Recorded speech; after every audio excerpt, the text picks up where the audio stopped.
My name is Haley Reed, 34 years old, and for the past 13 years, I've lived a life without family dinners, group chats, or surprise visits. I learned early that quiet is safer than chaos, and work is easier to understand than people. I run a late-night dessert business out of an industrial kitchen on the east side of Denver. Cakes, bars, pastries, whatever keeps the lights on, and my mind steady. Last month, that business finally took off in a way I never expected. Orders surged, contracts came through, and suddenly the numbers confirmed something I had never said out loud. I could leave my tiny apartment behind. So, I bought a house bigger than anything I grew up in, bigger than anything I ever imagined needing. A place with a kitchen that felt like a promise and rooms I hadn't yet decided how to use. I moved in with nothing but a folding chair, a box of leftover cupcakes, and the feeling that I had crossed an invisible line between the person I'd been forced to be and the person I had built on my own. For the first night in a long time, everything felt still. And then, the next morning, the past arrived on my doorstep. Literally. I hadn't seen them in 13 years. But there they were, standing outside my new front door, as if the gap between us had been a long weekend instead of more than a decade. They came with luggage, expectations, and the kind of confidence people only have when they believe they still own a piece of you. What happened when I cracked the door open is the reason I'm telling this story. Before I tell you what happened next, tell me what time is it for you right now? And where are you watching from? I'm curious to see how far this story will travel. It's strange how early patterns settle into a family without anyone noticing. For me, it began long before I understood the weight of being the oldest. I learned responsibility the way other kids learned instruments through repetition. I picked up extra shifts at a local diner when I was barely old enough to drive, brought home small paychecks, and filled whatever gaps appeared in the house. No one asked me to, but it was clear who was expected to steady things. My younger sister, Maya Reed, grew up under a different sky. She had a softness adults often mistook for innocence. She never had to explain herself because someone else always stepped in first. A scraped knee earned her sympathy. A missed assignment earned her excuses. A poor choice earned her comfort. I watched the pattern form from the background, a place I stood so long it became familiar. My mother carried a constant worry that settled on Maya like a blanket. If Maya was tired, we all lowered our voices. If Maya was stressed, we adjusted our plans. If Maya cried, the entire household reorganized itself around the sound. I didn't resent her at the time. I simply adapted. I handled rides, chores, errands, anything that kept the air in the house from cracking. What I couldn't adapt to was the quiet shift in perception. It happened slowly, the way a table tilts after years of pressure on one side. A missing wallet meant questions aimed at me first. Forgotten appointments became assumptions that I hadn't passed along the right information. Even my attempts to clarify small misunderstandings were met with a tightening expression from my mother, a look that said I was complicating things. The moment everything became clear happened one summer afternoon when Maya misplaced a small amount of cash she had set aside for a school trip. It wasn't much, barely enough to buy a snack at a gas station. But the way she reacted changed more than the atmosphere in the kitchen. She stood in front of our mother with tears gathering at the corners of her eyes, breathing unevenly. Palms turned upward as if asking why the world was against her. I tried to explain I hadn't touched her money, but the room shifted. The tone wasn't angry. It was disappointed, as though I had failed some unspoken expectation. I realized then that explanations didn't matter in a place where feelings weighed more than facts. There was no malice in Maya's expression, only the subtle confidence of someone who had learned that vulnerability was a kind of currency. After that day, the household adopted a rhythm I couldn't influence. If Maya had a late project, it was because I didn't remind her. If she missed the bus, it was because I took too long in the morning. If she seemed anxious, it was because I hadn't made her feel supported. Most of these judgments were unspoken, but unspoken things have a way of accumulating. I retreated into work because it offered clear rules. A shift started at a certain time, ended at a certain time, and effort produced visible outcomes. Home offered none of that. Any attempt to correct a false assumption only tightened the dynamic further. So I learned to let silence carry the burden. The less I resisted, the smoother things ran. That was the beginning of the distance. Not the dramatic kind that appears in a single moment, but the quiet kind that grows in the corners of a house where no one is looking. The kind you don't notice until it becomes the only language the family speaks. And eventually, that language shaped everything that came after. There comes a point when a family pattern stops being invisible and becomes a weight you can no longer carry. For me, that moment arrived on a cold morning when the balance in our house finally tipped in a way I couldn't correct. I had agreed to lend my old sedan to Maya Reed so she could run a small errand before school. It wasn't the first time she had used it, but it was the first time she returned it with the front bumper dented inward and a long scrape stretched across the paint. She walked inside already trembling, holding her coat in a way that suggested something terrible had happened to her rather than to the car. By the time I entered the kitchen, the story had already settled. It wasn't detailed in the traditional sense, but it was shaped to fit the emotional logic everyone expected from her. I heard my name spoken in a tone that suggested I was responsible for circumstances I had never touched. There was no room for questions, no space for clarity. The conclusion had been reached before I arrived. I stood there realizing the truth had no place in the version of events already accepted. After that morning, a shift began in small but decisive ways. Holidays passed without my input. Schedules changed, plans formed, and gatherings happened that somehow never included me. I wasn't pushed out with force. I drifted out because the door kept moving just beyond where I could reach. I tried to hold on, but every attempt to explain myself only made the distance more defined. Eventually, I stopped trying. I packed what I owned, which wasn't much, and moved into a studio apartment across town. I thought leaving would give us space to reset. That time apart would bring clarity. But distance only made the assumptions more rigid.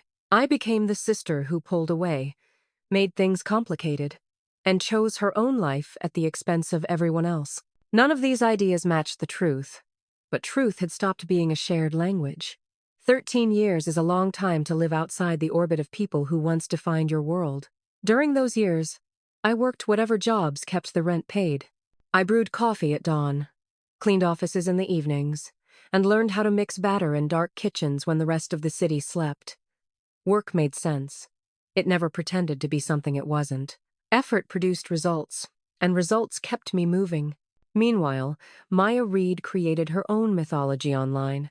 I didn't see it at first.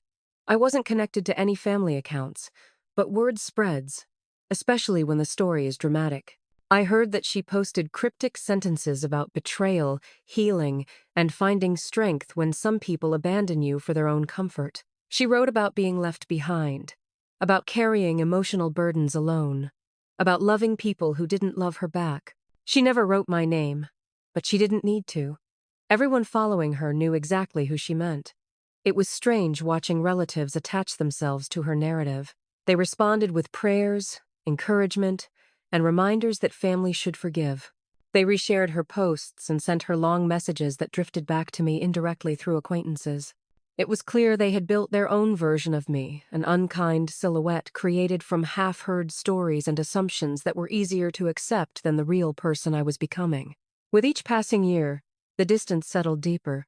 Birthdays went unacknowledged. My mother changed her phone number without telling me. Cousins married without inviting me, though I heard from someone else that I was mentioned in a speech as a sister who lost her way.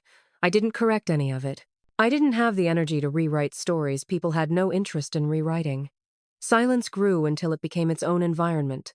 Predictable, quiet, and strangely efficient. And within that silence, I built the beginning of a life that belonged entirely to me. Growth rarely announces itself. It arrives in quiet increments that only make sense when you look back. My own turning point started in the corner of a shared kitchen I rented by the hour on the east side of Denver. I took the late-night slot, partly because it was cheap and partly because no one else wanted it. Those hours gave me room to experiment with recipes, burn through batches, and learn without anyone watching. At first, my orders trickled in through text messages from coworkers and people they happened to know. 5 boxes of cookies one week, 7 the next. I measured progress by the number of ingredients I had to restock, by how many times the oven door released a wave of heat before dawn. It wasn't glamorous, but it was steady. Steady felt like oxygen. The shift from hobby to business came when a local office manager placed a bulk order for a corporate event. It wasn't massive, but it required me to prepare more than I had ever attempted. I spent that week whisking batter until my hands trembled, timing each tray with precision and labeling every box with a care that bordered on obsession. When the order was delivered, the feedback was immediate. The office called again the next month, then again 2 weeks later. Word traveled quickly through networks of small companies that relied on catered treats to mark celebrations or soften long meetings. Orders doubled, then tripled.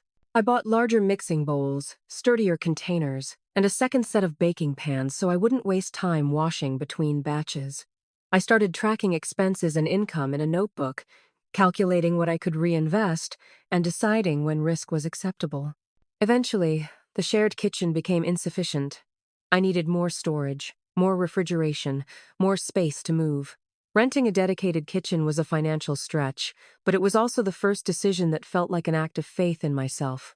The new kitchen was small and industrial, tucked between a repair shop and a warehouse. It smelled faintly of metal and detergent, but it was mine during the hours I rented it, and that made all the difference. With more space came more orders. I added bars, cakes, and custom desserts to my menu.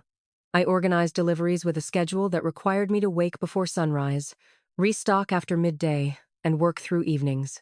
For the first time in my life, exhaustion felt purposeful rather than draining. I saw numbers that hinted at sustainability. It wasn't wealth, but it was stability, something I had never experienced before. When I hired my first part-time helper, a quiet college student who handled labeling and packaging, the workload finally felt manageable. The business no longer relied solely on my hands. It had structure, rhythm, and potential. I documented everything: quantities, cost variations, customer preferences. I treated each batch as a step forward, even when it wasn't perfect. The real turning point came when a regional cafe chain reached out after tasting one of my dessert bars at a networking event. They wanted weekly deliveries across several locations. The scale intimidated me, but I recognized the opportunity it offered. After negotiating a schedule that wouldn't compromise quality, I accepted. The contract provided enough financial consistency for me to consider long-term plans I had never allowed myself to imagine. As orders increased, so did the quiet understanding that my life was shifting into something firmer, something with momentum. I saved carefully, tracked profits, reduced unnecessary expenses, and resisted the urge to expand too quickly. Each month brought me closer to stability, and stability eventually brought me to a place I hadn't expected: homeownership. When I toured the house I eventually purchased, I didn't see luxury. I saw potential.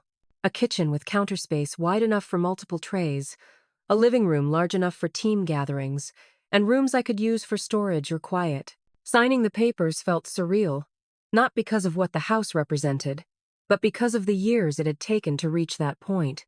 Stepping into that space, I understood that the life I had built no longer resembled the one I left behind. The morning they arrived felt like a test I hadn't studied for. I had only been in the house a short time, still adjusting to the silence that settled over the halls when the sound of tires on gravel pulled me from my routine.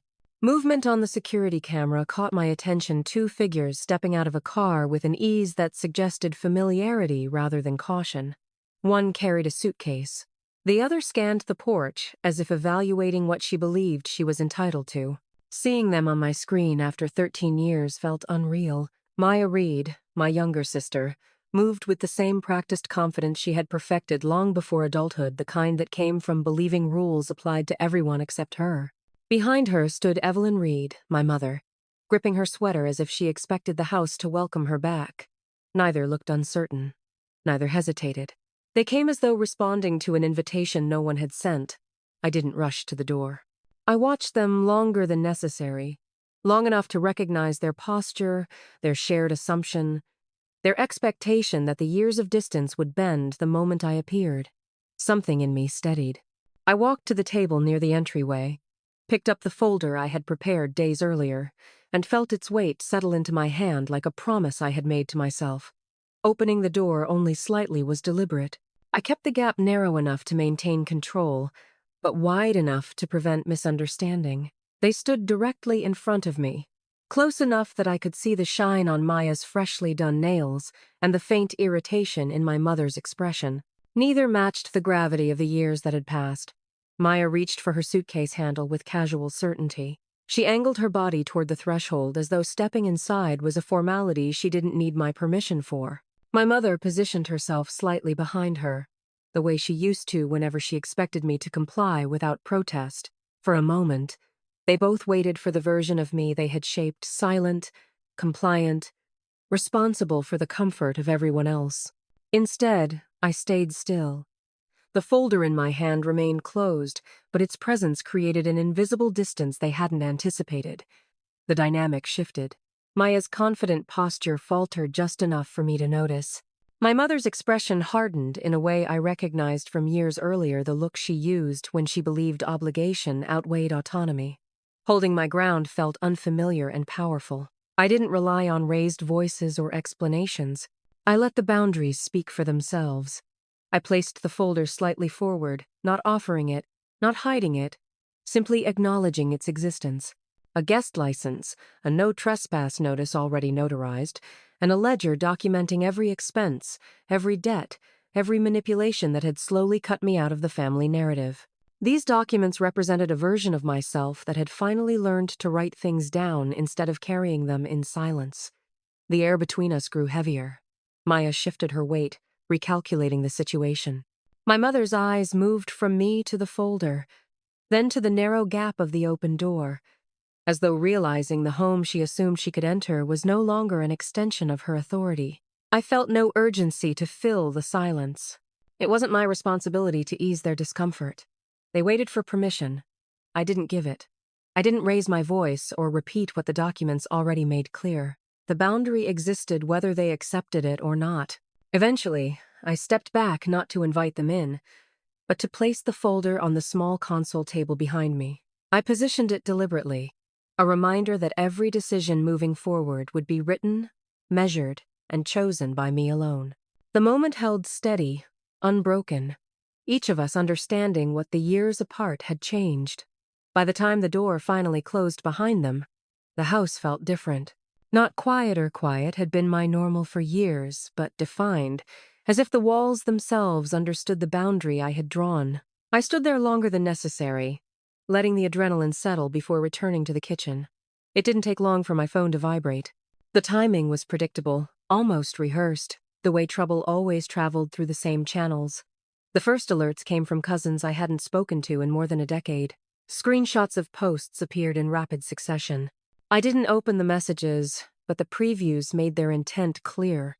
Maya had wasted no time reshaping the narrative. Photos of my front porch were paired with captions framing her arrival as an act of hope and my refusal as cruelty.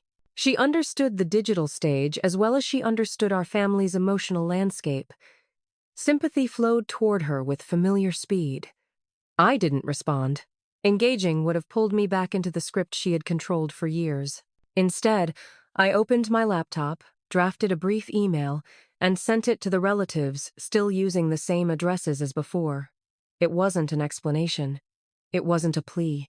It was a boundary written plainly, communication limited to email. No discussions involving money or housing. No accusations or emotional barbs. Anything outside those terms would be ignored. I didn't justify it. I didn't soften it. I simply established the rules I should have set 13 years earlier. More messages came. A few relatives sent paragraphs accusing me of abandoning family values. Someone claimed I had forgotten where I came from. Another insisted I owed Maya an opportunity to get her life on track. The familiar tone of moral obligation echoed through every message. But this time, it didn't shake me. They were reenacting a play I no longer participated in. Not long after, my mother sent a single-line email. No greeting, no punctuation, the kind of message meant to provoke guilt. You've broken your sister's heart. It carried the same weight. She had always relied on guilt, disguised as concern, obligation framed as morality. I closed the email without replying. Later that evening, when her name appeared again in my inbox, I felt nothing sharp. Just a quiet recognition of patterns she still believed could influence me. She wrote about sacrifice, about raising 2 daughters alone. about all the moments she felt unsupported. Every sentence pointed back to the same idea, that my stability was something she deserved access to, and denying it was an act of betrayal. I let the message sit. No response would change her version of events, and I had finally accepted I wasn't responsible for correcting her narrative. Instead, I drafted a separate document outlining the steps I would take if they continued to appear uninvited. It wasn't emotional. It was procedural contact information for a process server, references to property laws, instructions for maintaining records. Creating it felt like reinforcing a foundation I had long ignored. The next morning arrived without drama, but the digital noise continued. Maya posted vague statements about toxic relatives, gathering sympathy from people who knew neither of us. I didn't check her profile, yet snippets reached me through notifications and forwarded messages. Her pattern was predictable: position herself as wounded, imply betrayal, wait for validation. It had worked for her since adolescence, and she saw no reason to change now. I spent the day at my kitchen counter reviewing invoices, updating supply orders, and planning deliveries for the week. Work had always steadied me, but now it served another purpose: proof that my life no longer depended on the approval or involvement of those who misunderstood me. Everything I had built existed outside their assumptions. As evening settled over the house, the air felt balanced again, not because the situation had resolved, but because I had reclaimed the space where their expectations once lived. The documents on my console table remained untouched, waiting for the moment they might be needed. I didn't hope they would be unnecessary. Hope had nothing to do with it. What mattered was preparation. Time has a way of testing boundaries long after the day you draw them. For me, the real test came quietly, not in some dramatic confrontation, but in the way my life held its shape after I chose not to open the door. Mornings still began with production lists and delivery routes. My staff still relied on clear instructions. The oven still needed preheating. Mixers still needed scraping. Bills still needed to be paid. Nothing collapsed when I stopped letting my family's chaos bleed into my schedule. The world stayed upright without their constant presence, and that stability told me more than any apology ever could. About 3 months after they had appeared on my porch, the noise surrounding them began to fade. The frantic screenshots from relatives slowed to a trickle. Emotional posts that had once been shared and reshared lost momentum. Then an email from Maya arrived. Short and unexpectedly practical. The subject line mentioned work, not heartbreak. The body of the message asked if I knew any places hiring for flexible shifts. There were no accusations between the lines, no attempts to reopen old wounds. I didn't invite her into my bakery. Instead, I replied with a simple list of agencies and local shops I knew were hiring, then returned to my spreadsheets without waiting to see what she did with the information. A few weeks later, another message appeared, this time with no text at all, just a single attached photo. Maya stood in a plain uniform, an employee badge clipped to her shirt, fluorescent lights casting the tired glow you only see in service jobs. It was the first image I had seen of her where she wasn't framed as the center of a tragedy. I saved the file to a folder on my computer and left it there. I didn't treat it as proof that she had become someone different. I let it stand as quiet evidence that whatever changes she chose to make from that point forward were her responsibility, not the result of me stepping in to rescue her. Around the 6-month mark, my mother reached out again, this time with a message that felt stripped of performance. She asked if she could see the house once. No sermon, no list of sacrifices attached. Just a plain request. I responded with clear terms. A specific day, a specific time, only her. When she arrived, she walked through the rooms with the careful attention of someone moving through a place they don't quite know how to categorize. She noticed the organized pantry, the lined baking trays, the absence of clutter that had once swallowed every flat surface in the home we used to share. We sat at the kitchen table while she commented on small, practical things, the sturdiness of the chairs, the depth of the sink, the fact that I had enough plates for a full table of people who actually chose to be there. She didn't mention the years of silence. I didn't ask for explanations. We both understood that no combination of words could undo the pattern that had made me the problem and Maya the story. What we had instead was a brief moment of honest distance, two adults occupying separate lives, meeting in a place that belonged entirely to one of them. When she left, She paused with her hand resting lightly on the doorframe. It wasn't a claim or a blessing. It felt more like a small, reluctant acknowledgement that whatever authority she once assumed over my space had quietly expired. Time did what it always does. It kept going. Nearly a year after I signed the closing papers, I heard from a mutual acquaintance, not from family, that Maya had been promoted to a shift supervisor position. The news was presented casually, like any other workplace update. Her online presence had changed too, or so I was told. Fewer vague posts about betrayal, more tired jokes about late shifts and caffeinated survival. The story she fed the world no longer revolved entirely around being wronged. Whether her private narrative about me softened or hardened was something I chose not to monitor. It was no longer my job to track her version of events. Through all of this, I stayed outside their orbit. I didn't resume the role of quiet fixer, financial backup, or emotional sponge. On the rare occasions I chose to help, I did it the way I handle any business decision: specific, intentional, with limits. Covering a clearly defined bill, sending information that could be used or ignored, and nothing beyond that. The rest of my energy went into the people standing in front of me now. Employees who arrived early and told the truth. Neighbors who asked how I was doing without digging for gossip. Friends who cared about my well-being without needing a villain to justify their loyalty. My house gradually became a place for end-of-week potlucks, low-stakes game nights, and quiet debriefs over leftover pastries after brutal rushes. The rooms that once echoed with absence filled with a kind of laughter that didn't require me to shrink or absorb damage to be allowed in the room. The folder of documents near the entryway stayed where I had left it, ready but untouched. Knowing it was there didn't make me hard. It made me clear. I stopped rehearsing defenses in my head. Stopped building imaginary courtrooms where I won arguments no one else would ever hear. I accepted that some people would always cling to a version of me that made their choices easier to live with. My peace no longer depended on them updating that image. It depended on me refusing to trade my sanity for proximity. Looking back, I don't see any of this as a clever revenge arc.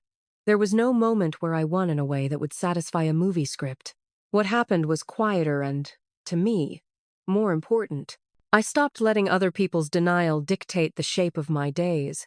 I learned that love without boundaries is not generosity, it is erosion. I learned that you can wish someone well without giving them a key to your front door, your bank account, or your nervous system.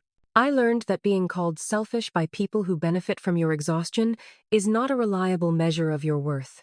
If there is anything I hope you carry from this, it is the simple permission to close doors that only ever open to strip you of yourself. You are allowed to protect the life you built, even when the hands knocking are familiar. You are allowed to choose quiet, honest peace over a performance that keeps everyone else comfortable while you disappear. Thank you for staying with my story, wherever you are and whatever the clock looks like where you're watching from. If it stirred something in you about your own boundaries, you can keep that reflection private. Share it with someone you trust, or leave a piece of it here so others feel less alone.